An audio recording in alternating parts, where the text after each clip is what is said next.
used to store our RV out there, and I didn't like that area, and then we went over to River's End, yeah. Good evening, everyone. Tonight's a regular board meeting for the Lammersville Unified School District Board of Education. Today is June 17th, 2015. Call the meeting to order at 7 o'clock. At this time, would you please silence your cell phones? Thank you. And for information, this meeting is being recorded. Please rise for the Pledge of Allegiance.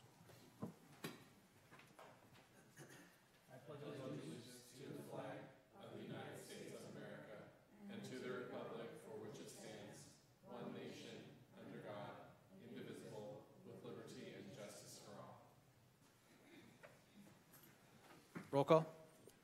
Matthew Balzerini. Here. Colin Clements. Here. Sharon Lampel. Here. Shane Nielsen. Here. David Pombo. Here. Approval and/or corrections to the agenda? There are none. Move to approve the agenda. Second. All in favor? Aye. Opposed? Motion carries. Receiving a public comment. If there's anything that's not currently on the agenda. Hearing none. Next item is consent items for consideration. There are several. First is the governing board minutes from June 3rd, 2015, which will be amended on the website. There was one minor error on item X or item 10. There's just going to be a strike through. It says no report, followed by the report, so that'll just be a strike through that'll be on the web. Budget revisions and warrants, approval of a 2014-15 hire, approval of 4 2015-16 hires, acceptance of 4 resignations, and a lot of donations. First is $200 from Mr. and Mrs. Teely to Mrs. Heinrich's Bethany Music Program, $30 from Shalini Halson towards Wickland School Association student body. The following 3 are for the Wickland Science Olympiad Program, $950 from Cameron Rashid, PG&E campaign campaign offline match, $100 from Madeline Silva, PG&E campaign offline match, and $1,000 from Wickland School Foundation for Lockheed Martin. Altamont 8th grade class gift was a tree to plant at Altamont. Bethany 8th grade class gift was a mural in the multi-use room at Bethany School. Lammersville 8th grade class gift was a bench at Lammersville School. Cuesta 8th grade class gift, Cougar mascot suit for Cuesta School. And Wickland 8th grade class gift was a Wildcat mascot suit for Wickland School. I'll move for approval of consent items as presented. Second.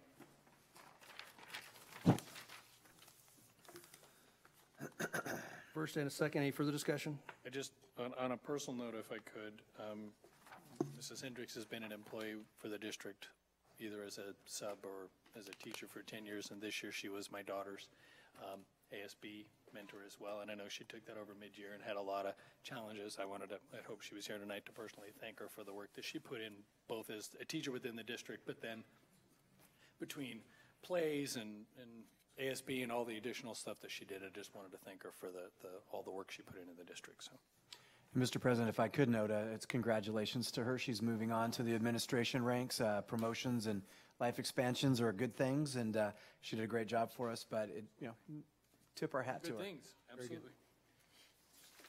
First and a second, all in favor? Aye. Opposed? Motion carries. District administrative reports. Item A is the superintendent's report. Dr. Nichols.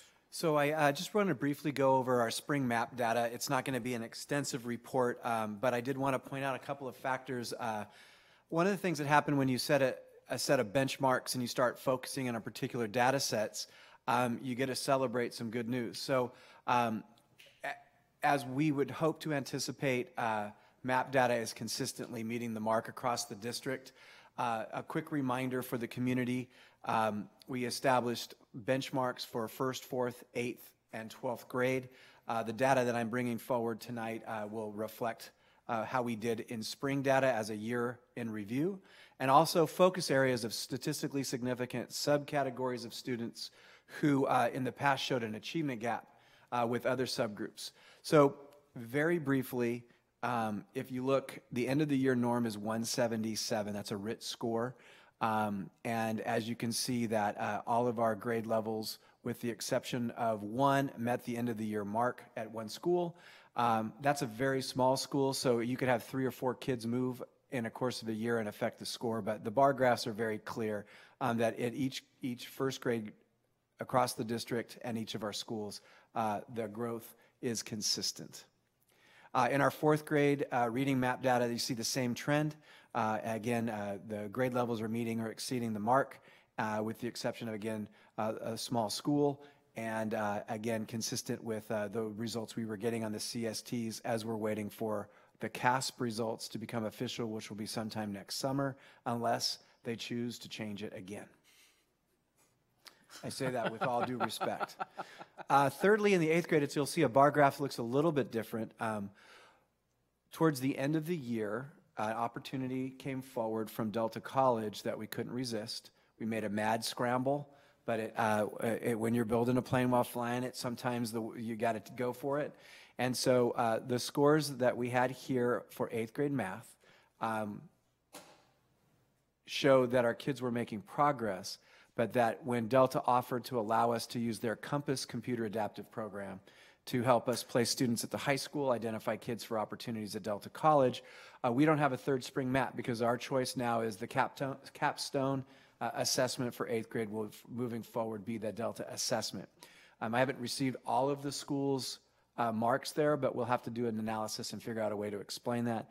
But again, the algebra, integrated math, progress that we're making, I think we'll be able to start seeing consistent comparisons, and we can also do a comparison 8th to 9th grade next year as our program kind of starts to solidify. So, quick question, if you could go back one slide. What is the significance of like 1 or 2 numbers? Is that it's a great lot? question. Is it a little? In 1st grade, it's not significant that kids grow at larger chunks, and as you move up through the MAP system, the amount you can grow shrinks. So a kid can move 25 points in 1st grade, but the likelihood of a kid moving 25 points in 8th grade is very small because as the ranges shrink. By the time they get into the high school portion, the growth can be 1.5 points, which is why the recommendation is to move away from MAP-generated RIT scores and look at things like Lexile percentages and the like, because as the kids get older, the amount of growth you can show shrinks. It's a good question. So again, across the grade levels, what you're seeing is consistent growth. The number in the 3rd light blue column recognizes where our kids ended up, and the right green column indicates where they should have been. So again, consistently across grade levels, we're meeting and exceeding the reading growth targets. And in the math, you see the same thing, a little less in terms of exceeding, but again, each grade level is moving along the form, and we don't have that 3rd band for 8th grade because of the shift.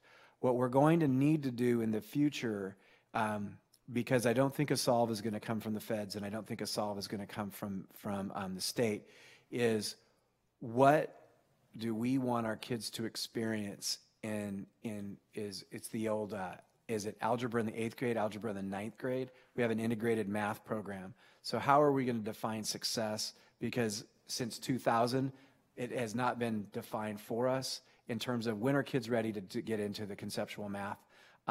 So I hope with the partnership with Delta, the work that we're doing with 8th and 9th grade math program, in the next year or so, we'll be able to produce data where we can say, we know that these are the strengths through our system. And again, it's like, we don't want to start talking about it in 8th grade. We want to talk about it all the way through the system. Like, our kids picking up math concepts to move from basic math to the concepts. And essentially, algebra breaks down percentage, decimals, and fractions. And the kids that get that conceptually typically do well in algebra, and the kids that struggle with that, that's where you start to see a gap.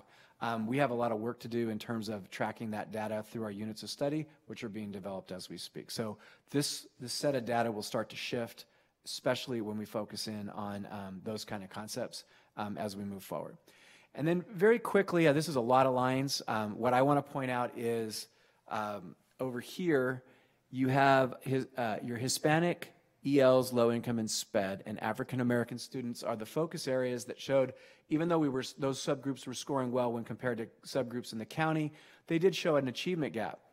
What's exciting is when you compare last year with this year with our focus areas in first and fourth grade, that the growth in first and fourth grade was less than 10 points last year, and in this year is in the high teens. So statistically, we can say that the achievement gap growth for those subcategories grew. It grew both in first grade and it grew both in fourth grade. So that's pretty exciting. And we'll have to have a conversation by school site to find out did we do anything different? Is it a different group of kids? But when you have a growth jump like that, it's good news, because that means when you have leveling of subgroups in the upward moment with upward momentum, then the work of our teachers is making a difference. And with those subcategories, which across the nations seem to show a struggle, that's good for us. And then finally, because of the shift in what we did, again, we did have growth by mid-year with our subgroups, but we weren't able to have the end of the year mark. So we'll be taking a look at the Compass results from Delta and bring back information later. But in essence, the trend that we showed last year in MAP is continuing, and it's consistent across the district where there's a mark, there's a CST level mark, and we seem to be able to exceed it by mid-year and stay consistent for the most part, maybe a grade level here or there that needs some work.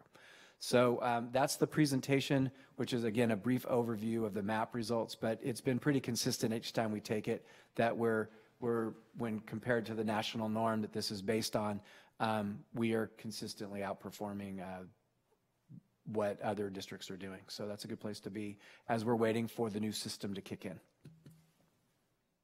Any questions? Thank you very much.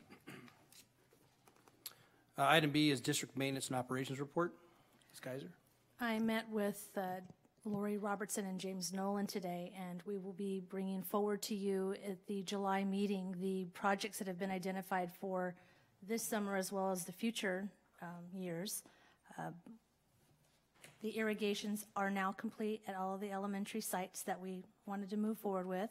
They are still identifying the collapsed holes over at Wickland, and we will be getting those repaired very soon.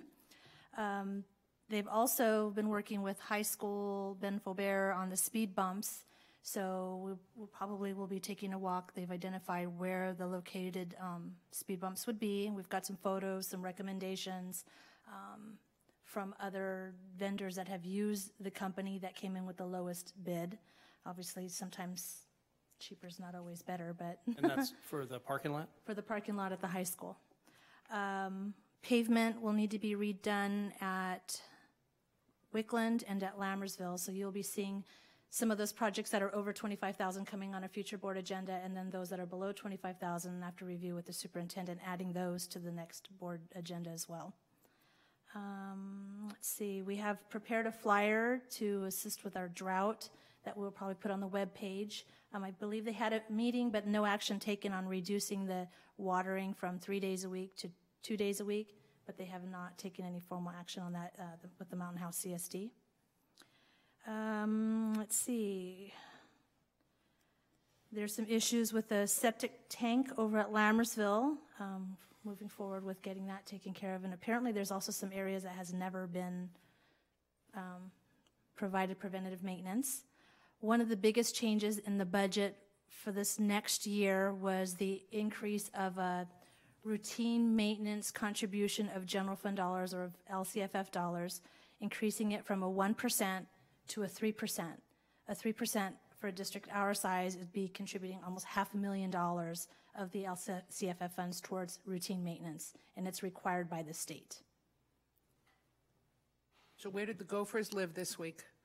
Last I heard, they were in front in the grass area at Wickland School. Because they But move every time you we report keep to us. identifying the locations, and we keep having them. Let them live in those hills, invite them in there. That's the hills. Yes, and high school was having issues with them, so every time we get notified, we make sure to contact the company that we are contracted with to help eliminate the. I have a question. The area outside of the fence on Central and Mascot. Is that ours or is that the CSD's? And by mascot, you mean Mustang? right? Mustang, yes. Mustang. I'm very tired. I know there was a lot of Thank you. debate about that, and I believe up to the fence, it was the CSD. There was an issue about having the fence moved during some of this, but I believe the developer stated, and I could double check, do you remember? Down Central, where there are no houses yet, it looks like they have planted the median in the middle of the road, but up to the fence of the high school looks terrible. Yes. My understanding is that that's planned and they're going to landscape that as well.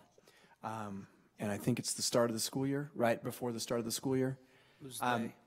That would be Shea, Mountain House Okay. Developers. The other thing I'm curious about, and I have to communicate with Mr. Sargent, is they've been putting in 24-inch box trees everywhere, and the trees right along Central, across the street from the high school parking lot, are smaller trees. So I'm wondering if there's something going on there. So we'll have to find out what their landscaping plan is.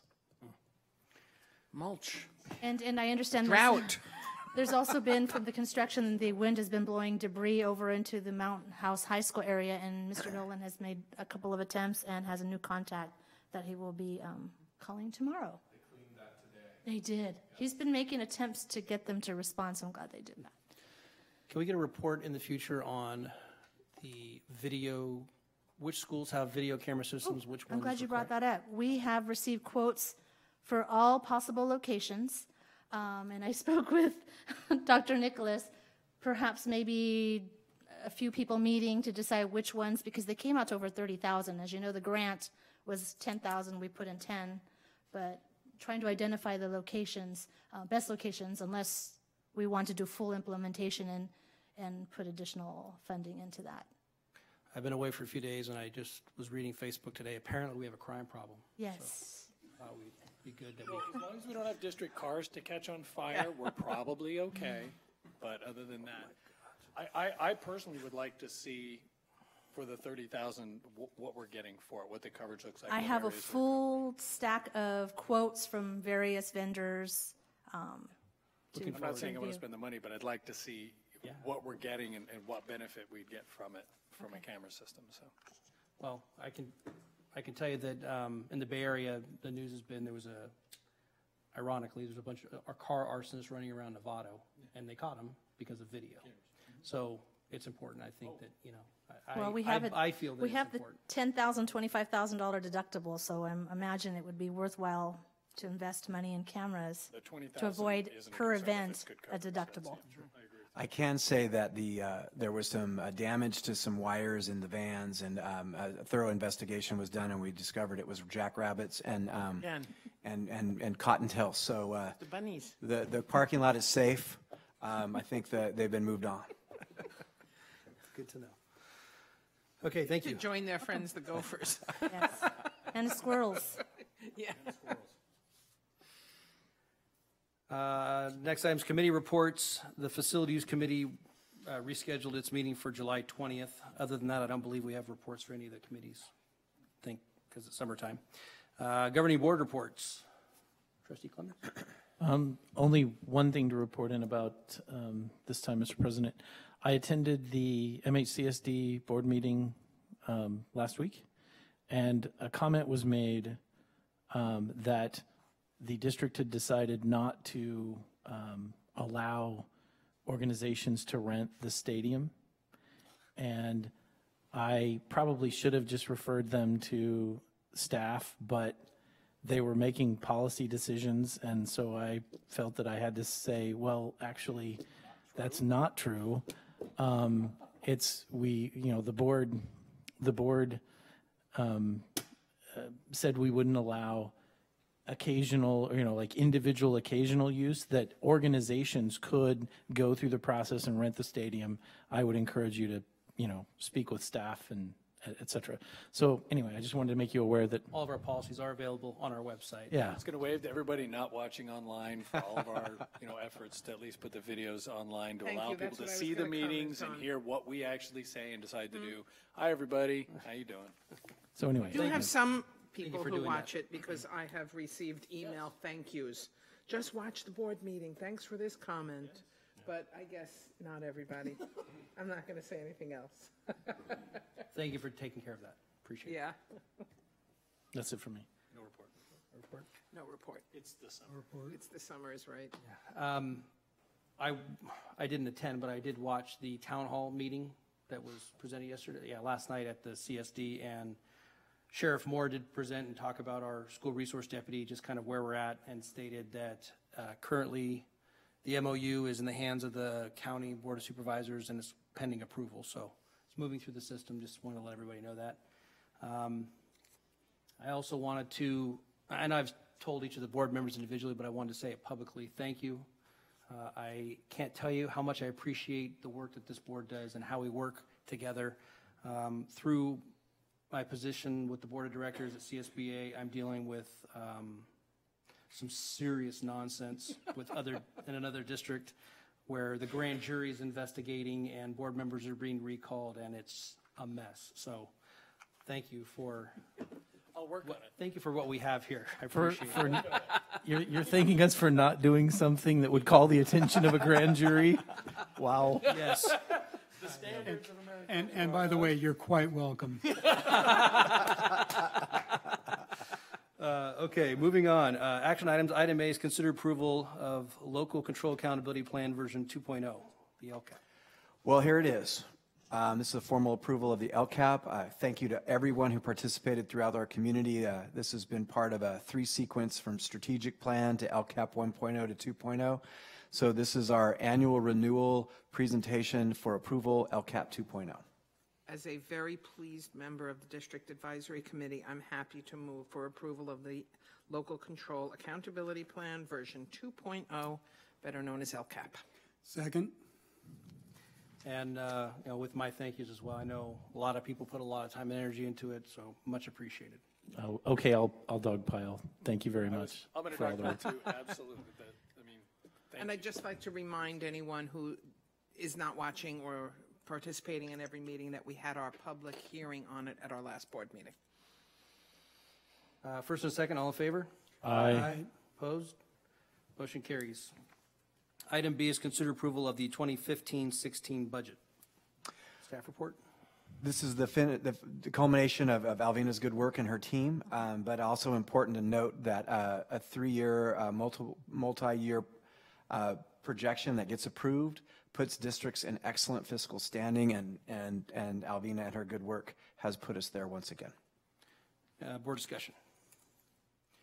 Thank you, Elvina. You're welcome. I provided some of the summaries that you have in the board packet, extra copies back there. I'm sure they didn't want the full packet. I very much appreciate the summary. Yes. Yes. And Very well it keeps done, improving as we grow. Very well done, and also there was, there's been some discussion in the community about where money goes, so I think that will fit right into the Yes. conversation as kind of some support material. And we are building up the website, and this summer we'll be adding some of these financial reports separately rather than digging them out through board packets. So that's on. No, this is great. I appreciate all, especially the summary. Helps a lot. Good. Thank you. Thank you very much, Alvina, for answering my questions offline. I really appreciate it. That's fine. That's what I'm here for. With that, I Thank you move for all we your hard approve work. the 2015-2016 budget. Second. all in favor? Aye. Opposed? Motion carries. Item C, consider approval of updated 2015-16 intra-district transfer requests. Staff report? None. Board comments? Move to approve the updated 2015-2016 intra-district transfer request. Second. All in favor? Aye. Opposed? Motion carries. Item D is consider approval of Governing Board Resolution 141513 classified layoff. Staff report? None. Any board comments? May I have a motion? I move we approve Governing Board Resolution 141513. Second. All in favor? Aye. Opposed? Motion carries. Roll call? Matthew Balzerini. Aye. Colin Clements. Aye. Sharon Lampel. Aye. Shade Nielsen. Aye. David Pombo. Aye. Item E, consider approval of Governing Board Resolution 141514 to transfer general fund dollars to the Special Revenue Capital Outlay Fund for future track and turf replacement. Staff report? Simply put, this is, allows us to put money aside to save for replacing the track and the turf over their lifespan, which is 8 to 10 years. So with board approval, we'll be able to put that money aside, and when it's time to replace, we'll have the money to pay for it. Any board discussion? Move to approve Governing Board Resolution 141514 to transfer general fund dollars to the Special Reserve Capital Outlay Fund for future track and turf replacement. Second. All in favor? Aye. Opposed? Motion carries. Roll call. Matthew Balzerini. Aye. Colin Clements. Aye. Sharon Lampel. Aye. Shane Nielsen. Aye. David Pombo. Aye. Item F is consider approval of Governing Board Resolution 141515, Education Protection Account. Staff report.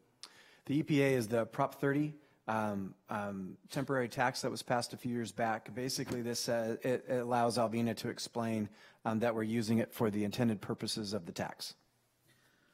I'll move for approval of Governing Board Resolution 141515, the Education Protection Account.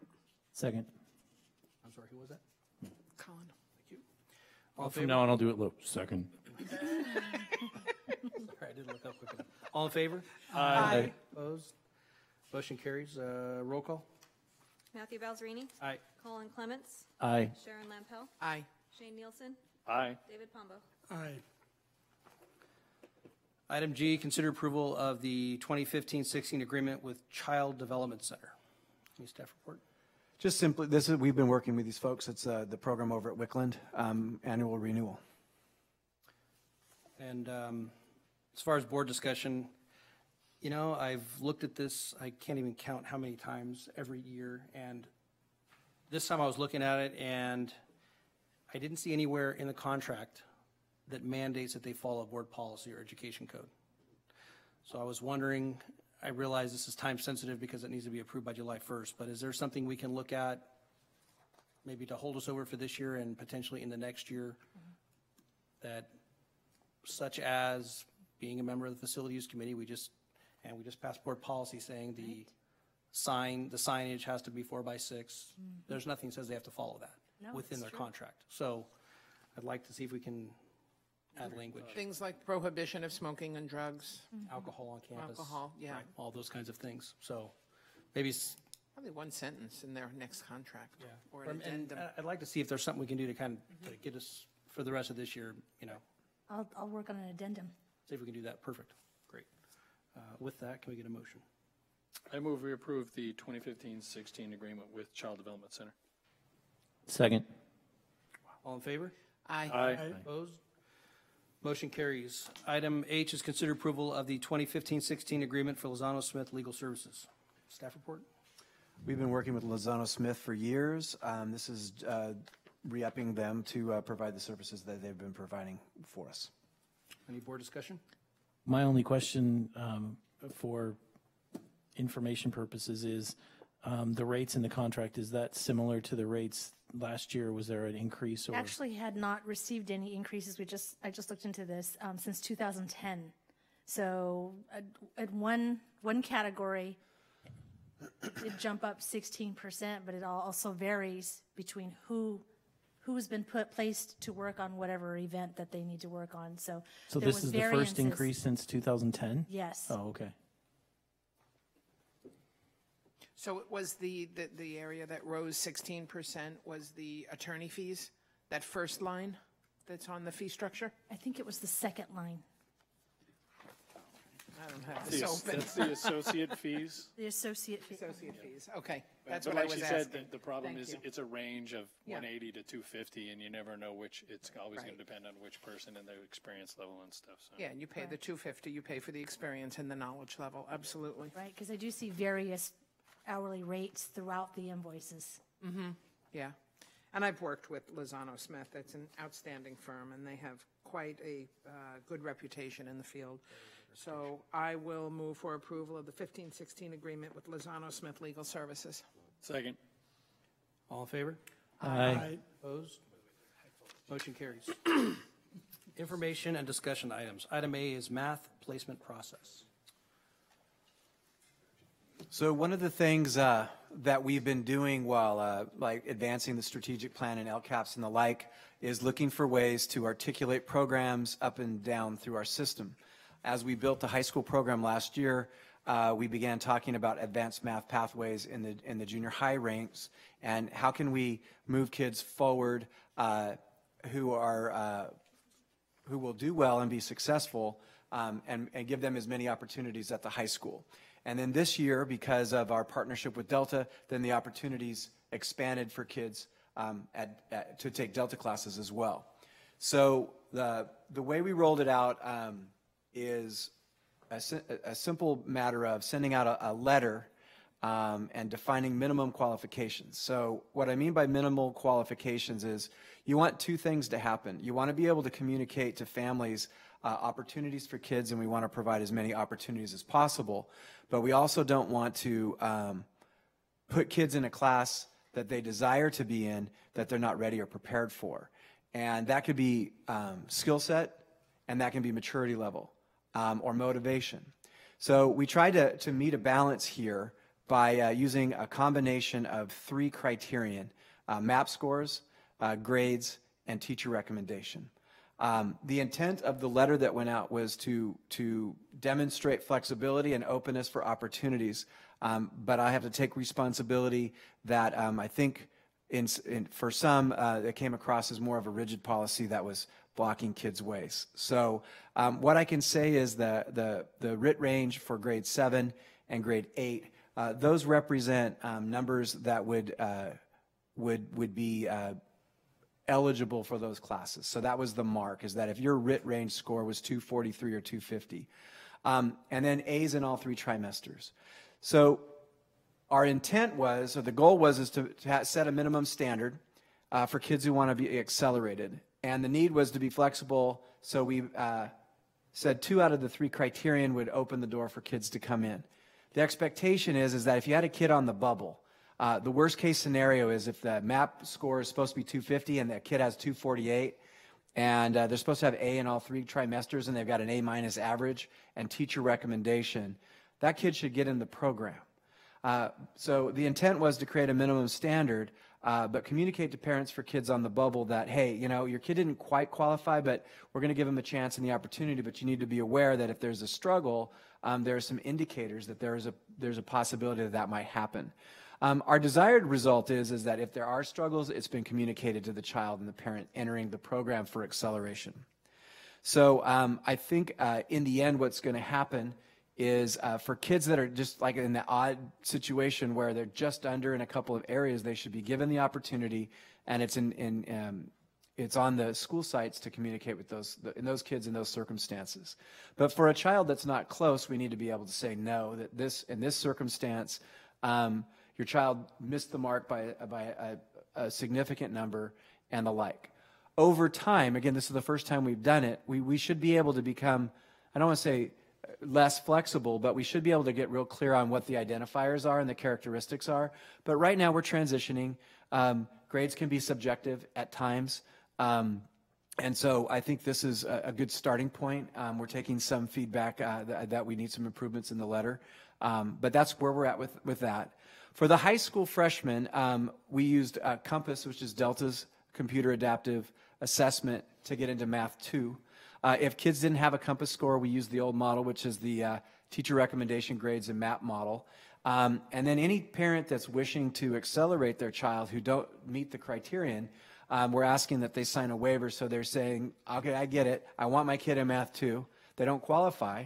They may not qualify by a bit, but if you want the kid to take Math 2, we just want you to sign the waiver that you're aware that your child's getting into a class that we would recommend that they probably take a less accelerated pathway. So that's the placement process that we put together in this first swing, and I brought it forward for discussion for the board. Yes, I will admit and confess that this was something that asked to be on the agenda. In the interest of disclosure, I'll explain both my motives and then my thought process behind it. First, a couple weeks ago, I was actually stopped by a parent whose child was moving into 7th grade who was told they wouldn't be able to advance and have to repeat 6th grade math, despite having an A- average in the class. Now, this was before the letters went out. This was that child and that parent's understanding. So that caused me concern, and I was ready to come forward and have a discussion with that. And then my own daughter came home one day and said, we just took the Compass one for the high school. She's a 7th grader. And because she got a 245, every student who was there and saw it said, you don't get to advance, you get a repeat. So there's a communication element that I think needs to get out, particularly to the students, because again, she came home basically in tears thinking, wait, I have to, in 8th grade, take 7th grade math all over again. Now, that was the personal side of this, but then I sat down and tried to do some work, and I'm a little confused why the standards are what they are. So I'll start with first the 250 on the RIT score. We're actually asking 8th grade students to do better than we're asking 9th grade students to do in math. The 9th grade RIT score for math, I believe, was 245 or 246. That's my recollection from what I saw on the website. So that by the end of the 9th grade, we're looking at a goal of 246. Is that not correct? So what I can speak to is there's a couple of different numbers, and the Compass thing threw things a little bit awry from what was out there. So number one, when in my previous presentation, the map range that we said proficiency in CSTs that we were shooting for was 239. According to NWEA, that would be their proficiency level if you were to try to find a comparison with the old CST model. So that's the 239. NWEA actually says that a map score of 257 is the cut point for advanced. So we lowered that with all the difficulties with 8th and 9th grade algebra to 250, thinking that might be, as we transition, a more fair mark. The 245, I believe, and I would have to look into this more, was, I call it a gray area, which is if we're going to set the hard line at 250, there has to be a gray area. Sure. And so I'm going to guess that the 245 that you're referring to is our attempt to create a gray area. Then we took the Compass test, and then everything shifted again. So the intent, again, is to give kids opportunities, but also look at really where they're at.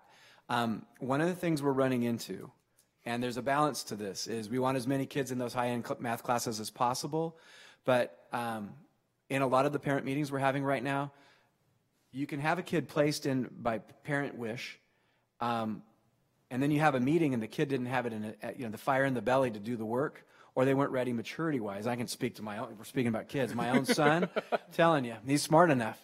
Is the fire in the belly all the time? I'm not quite sure. I love him to death, but he's probably mad at me if he's watching this. So, He's probably not.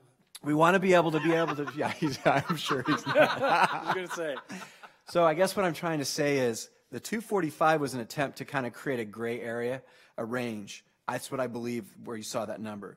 One of them is trying to create a MAP score CST correlation, and the 250 is just a general lowering of what the map said it should be. But all of that is to say, here's the minimum qualification. We wanted you to be in there, but you gotta be minimally qualified, or we have to have a justification or communication of where you're at. So when you enter it, you know what you're getting into. I think we're going to learn from this process for certain, and really look at the kids and how they got in. We might have the kids that are at 245, 248 outperform the kids that are 255. You never know. But this was our first attempt to try to say, here's the minimum qualifications. We want as many kids in there. But what we don't want to do is at the end of the year have people feel we let their kids down because they weren't ready. So we're trying to cover two desires: open opportunities and communicate if there might be a possibility of a struggle. But I think over a course of the first 3 months of the school year, we'll know exactly how this attempt did with the kids we put in the program. And I totally agree with all of that and everything else, but like I say, I'm going back to my concerns of for next year. This year's done, and we have the numbers, we have the figures. For next year, I don't understand, and it's not just our numbers. We're adopting numbers that other people are coming, like you said, that combined compared to the CST score, 239 is proficient, but then an 18-point jump to advanced makes no sense to me when we talk about it at the 8th grade level. Most kids aren't making that kind of a jump. So how we're whoever creates that 239 to 257 proficient to advanced for 8th graders justifying an 18-point jump when the average jump from 8th grade to 9th grade is between 6 and 7 points. Okay? And again, I'm just trying to say those aren't just our numbers. They're not the only ones. We didn't just invent these numbers. We took them from other places and other sites to try to create this comparison. But I really think that the standards ought to bear some measure to what looks to me to be some amount of reality. Again, if an 8th grader is supposed to get a 239 in math and a 7th grader gets a 240, how are they not still accelerated enough to move on that the 8th grader in normal 8th grade math would get to move on to math 2, right? So why are we setting a much higher standard for a 7th grader to move into 8th grade math than the 8th grader, or excuse me, 7th grader to move into 9th grade math than we are for the 8th grader to move into 9th grade math? And second, I feel, and I said this, I feel that an all A's requirement puts a level that's just, to me, too high. If a student is getting a B+ average in an advanced class, I don't see how that's not sufficient. Now, again, every student's different, every situation's different, but basically, and again, this is how my daughter took it. If I had had a B+, I still get to repeat 8th grade math as an 8th grader, even though I got a B+ in 7th grade. And to me, that makes, first of all, I think it creates a discouraging message to send to our students to say, unless you're perfect or darn near to it, that's not good enough to advance. And second, that we're devaluing the in-classroom. If a student's getting a B+ and can't get anywhere near a 240, to me, that's saying there's a problem, either with the test or with how we're grading. Because if you're able to pass all the tests, do all the homework, and get a B+ average, you should be able to get close to a 240. Again, there's other factors that go into it, and I get it, but I also wonder that worry that we're putting too much emphasis on one test versus a whole year's performance as well. And I think that as we come back next year, I'd like to see this looked at in a little bit more detail, and especially because now we will have that opportunity. We have students' numbers we see. We'll get to see how they perform next year, and hopefully look to see whether that standard was, because, I mean, you're right, it can go back and the 245, my daughter might not make it. She might not cut it, and we'll say, yeah, nope, that was actually where she should have been, and that's that, and we're going to be all right with that. I'm going to be okay with that, but I'm hoping we're able to look at this from a broader spectrum and say, let's set standards that appear to be reasonable both to the student, to the parents, and to the educators who are providing the service. So that was it. I wanted to say thank you for bringing this up or for asking this to be as an informational discussion item. But I think maybe I'm confused. My understanding when Dr. Nicholas was going through the presentation was those requisites were that if they didn't meet those requisites, the student could still advance, but it was a sort of a forewarned is forearmed to the parents, saying, if your child doesn't meet these requisites, your child might struggle. Not will struggle, but might struggle, and we want you to be prepared for that. So what I was hearing was it's a communication fix, not a policy fix. And then as you were going, it sounded to me like you were saying it was a policy problem. I do believe, from what I see, and again, from looking at the numbers, the data that we're seeing, the logic of it doesn't make sense to me. According to our own numbers, an 8th grader is advanced or proficient in math at 239, but we're asking them to get a 250 if you're a 7th grader to advance into 9th grade math. And to me, there's a disconnect there. Your point is well taken that the bar seems to be the bar doesn't seem to be uniform, but it's still not keeping kids from advancing if they and their parents want them to. But I also don't. I question the process of requiring a student who, again, got a B+ average and a 245 to have to ask to advance. They have to apply for a waiver if they got a B+ in a class. In no other class have we set a standard that says if you get a B+ in English, that's not good enough. You get to repeat the same English class next year, unless you ask for a waiver. I see your point. And like I say, it is a communication, and please, there's no blame. This is all brand new, and I told the superintendent this isn't about blame. This isn't about my daughter's principal. This isn't about the teacher. This isn't anything else. I just look at these standards and go, first, why math? Why so high? Why it all seems discouraging to the good student, and only really open to the great students. And to me, I don't think that's the message we're trying to send. And so to try to find a way to adopt, whether, again, I think we need to adjust the policy. I could be outvoted, and that's perfectly okay too. But I do think that there needs to be some explanation or some recognition that between 239 and 250, that's more than a 1-year jump than we're asking for in 8th grade, as you mentioned during your presentation. And then an all A's standard to me just seems to be unreasonable. So the one thing I could add to that is, why math? Because we haven't figured out when 8th graders are supposed to be taking algebra as their primary subject. If you recall, in the Schwarzenegger administration, it was randomly chosen one year that 8th grade was now the algebra thing. There wasn't a science or an analytical statistical thing. It was policymakers made policy and it shifted. But nothing shifted in terms of what anybody was doing. So what I would ask is a little patience to see what we did. And again, I will say the communication, the misperception in the communication is my responsibility. And I think it came across as tighter than we intended it to, so I have to own that. So we'll clean that up.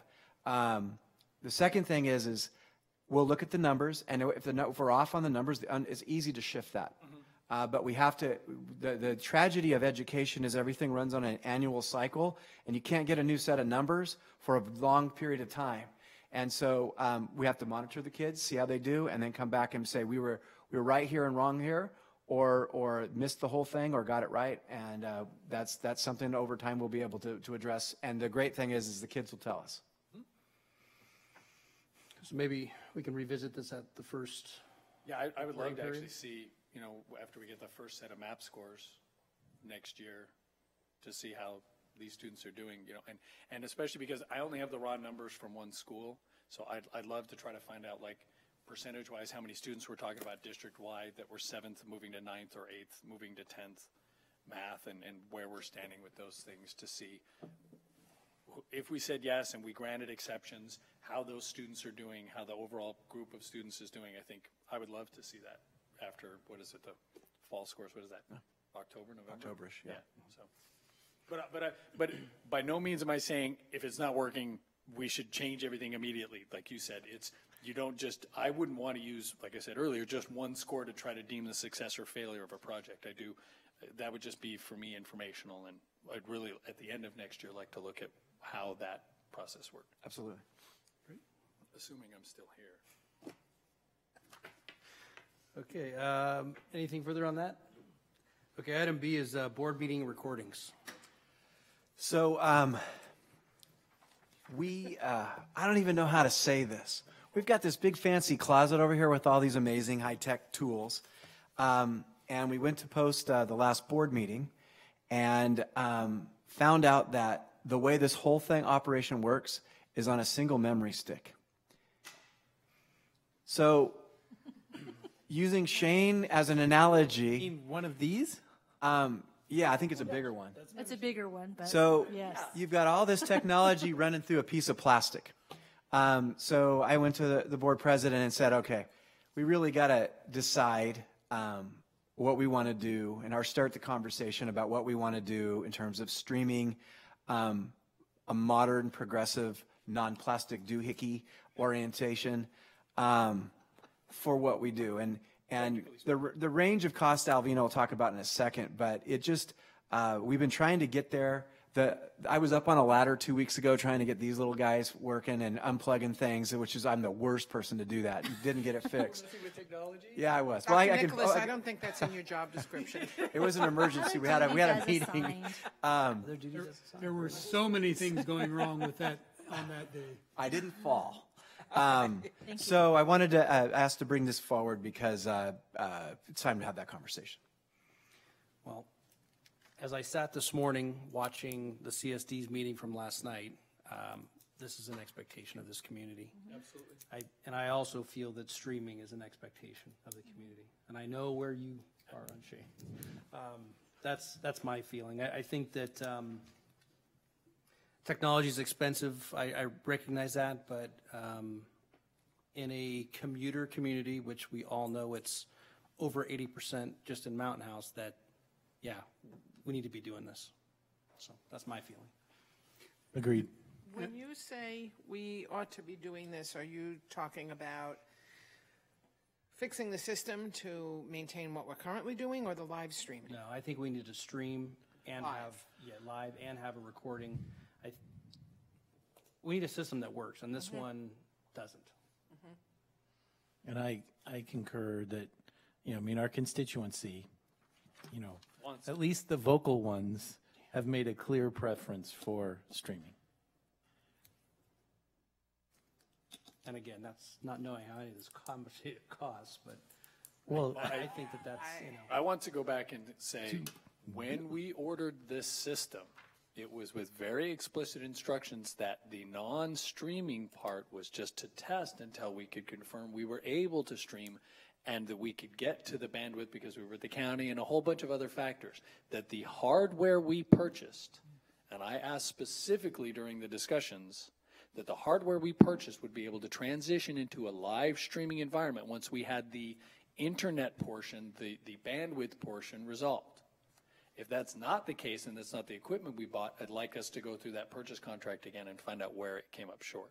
But that was, I believe, when we did it all, we were very clear on what it was we were looking for. And I reviewed the contract or the proposal that we received about a year ago, and I believe the cost was about almost $22,000. It was $21,006. But now, and I spoke to the president today of Anderson AV, and he mentioned that he was going to be sending the proposal tomorrow, but he did not feel it was going to go over $10,000. So I thought if we invested almost $7,000 a year ago, and he's saying $10,000 now, that's actually less than what the proposal was a year ago. I guess they need to find out where they can fit the equipment. I don't know if you had a chance to see inside that closet. It clearly goes all the way up to the top. They need to figure out where they'd put it. Then there would be a monthly service fee attached to it, depending on the number of watchers that they had at live streaming. So the fee would be anywhere between $75 to $200 a month. I think the $200 a month is reasonable. I definitely was approaching can we adjust it depending on, the issues that we may have, but I would much rather go with the higher than the lower and then find everyone's getting backed up. And I would say I can't imagine there needs to be a lot of hardware because the first step is to record.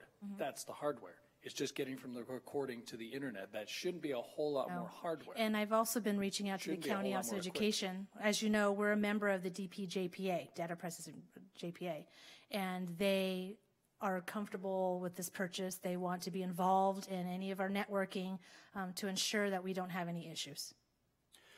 The other thing I could share is Dr. Gill and I had a unique experience today. We were invited to be the speakers to a California webinar, I guess it would be called, on this 3 television screen HD camera futuristic interactive thing. And I'm going to speak in my weird words, but I can tell you that the way things have moved is it's away from the Microsoft model where you got to use these products for this particular thing, and if you buy it, you own all of it. To these new tools, it was a gray box. This guy was talking to us from Oklahoma, and it linked and synced all the different tools that were in the system. So we have Anderson, I believe is the company, correct? So they provided that, and I believe that what you were promised is true, that we could add some things to it and it can go to the streaming thing. But I would also like, as we look, if we get direction to look into this, is some of this other stuff. Because it seems to me that this video interaction has become technologically very simple, and everything talks to everything now. So I think Anderson is a starting point, but we could also look at some of these other things. But when you're sitting in a room and you're talking to people all over the country, and it's like I'm looking at Shane right here, it's amazing. And then all this other all the technology that's happening, and the PowerPoint was being projected onto a part of the wall, and it was really pretty bizarrely amazing. So I think we have the opportunity to look into streaming it with board direction, but also we're doing all this PD. We have one microphone.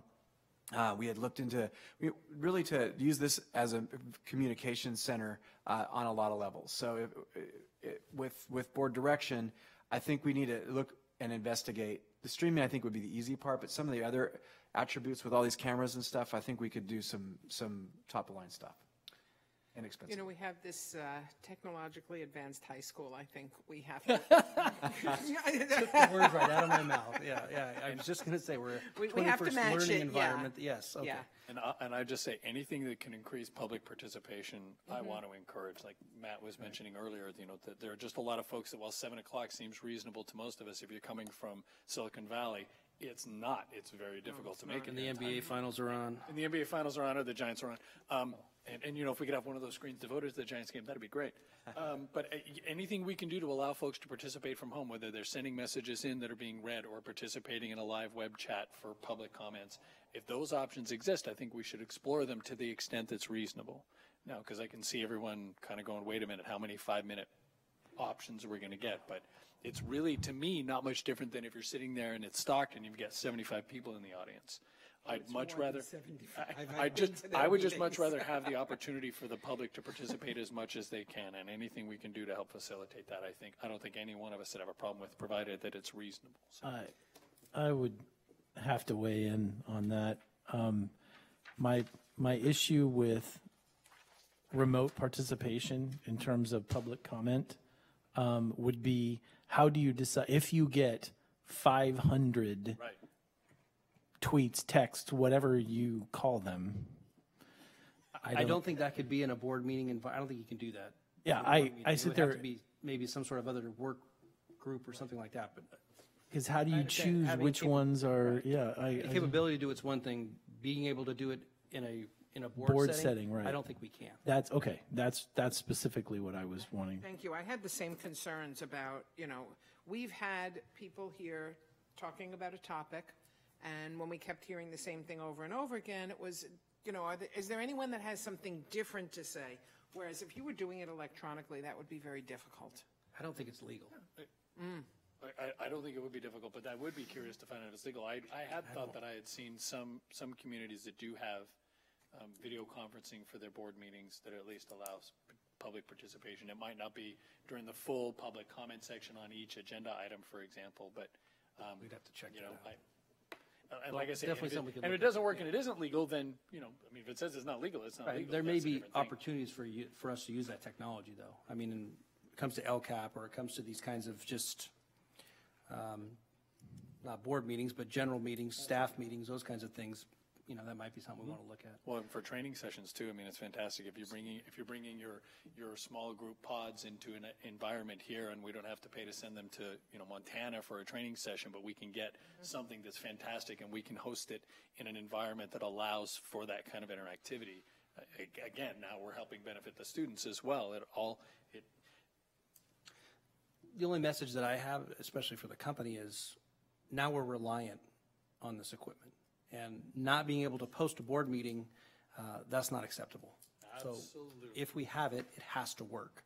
And we need their guarantee that when we have problems like this projector, that they're going to respond and get out here and fix it, because now we're reliant on it. And if that was 2 board meetings ago and it's still not working, I have issue with that. So Did you switch them? Because at one point it was that one. After I unplugged all that stuff, it had a life of its own. You're scaring me. I only unplugged 2 things and I put them back in the right spot. So I believe I'm hearing consensus from the board as far as moving forward with Yeah. technology, trying to make this Absolutely. happen, looking at streaming and looking at, and see what we can do. Sooner rather than later, I would say. Yes, please. So Kirk, our tech guru, was on a ladder fixing things. There you go. Other duties. Moving on to calendar, Friday, July 3rd, Independence Day holiday observed, district facilities will be closed, and our next board meeting is Wednesday, July 15th. And then I also mentioned that July 20th is our facility use committee meeting. We'll be moving to adjourn here shortly. We have a few items to discuss in closed session: public employee discipline, dismissal, release, complaint, public employee appointment, employment evaluation superintendent, conference with labor negotiators, conference with real property negotiators. I move we adjourn to closed session. Second. All in favor? Aye. Opposed? Motion carries. We're in closed session. Thank you for being here, everyone. 1 hour, not bad.